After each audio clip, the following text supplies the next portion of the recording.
స్వపక్షమైన ప్రతిపక్షమైన కుండబద్దలు కొట్టినట్లు మాట్లాడడం ఆయనకు అలవాటు. నిండా మునిగాక చలేముంది అనుకున్నారో ఏమో, తాను కంటెస్ట్ చేసి గెలుపొందని పార్టీలో ఓటుకు నోటుపై దేశవ్యాప్తంగా రచ్చ జరుగుతుంటే రాజకీయంలో డబ్బు లేనిదే ఎవరూ రాణించలేరని సంచలన వ్యాఖ్యలు చేశారు.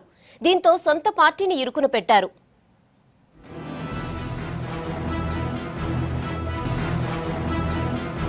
ఎప్పుడు ఏదో ఒకటంటూ వార్తల్లో నిలిచే అనంతపురం ఎంపీ జేసీ దివాకర్ రెడ్డి మరోసారి వార్తల్లోకి ఎక్కారు.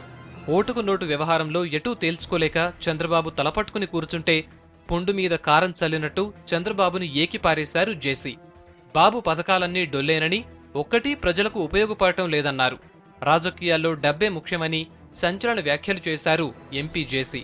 సర్పంచ్ నుంచి దేశ ప్రధాని వరకు డబ్బులు ఖర్చు పెట్టకుండా ఎన్నికల్లో గెలవలేరని సంచలన వ్యాఖ్యలు చేశారు AP MP JC Diwakar Reddy.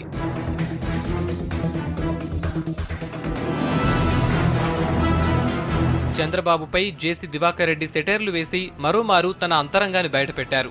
ఆదివారం అనంతపురంలో మీడియాతో జేసీ మాట్లాడుతూ చంద్రబాబు ప్రవేశపెట్టిన పథకాలన్నీ డొల్లేనని, చంద్రన్న సంక్రాంతి పథకం నుంచి రూపాయికి కిలో బియ్యం, ఉపాధి హామీ పథకం వంటివి ప్రజలకు ఉపయోగపడటం లేదని అన్నారు.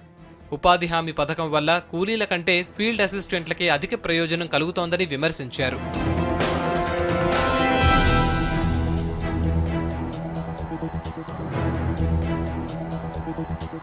ఏ పార్టీలో ఉన్నామన్నది కాదు, ఏం మాట్లాడుతున్నామన్నదే లెక్క. ఇదే ఈక్వేషన్తో మరోసారి తన స్పెషాలిటీ చూపించారు దివాకర్ రెడ్డి.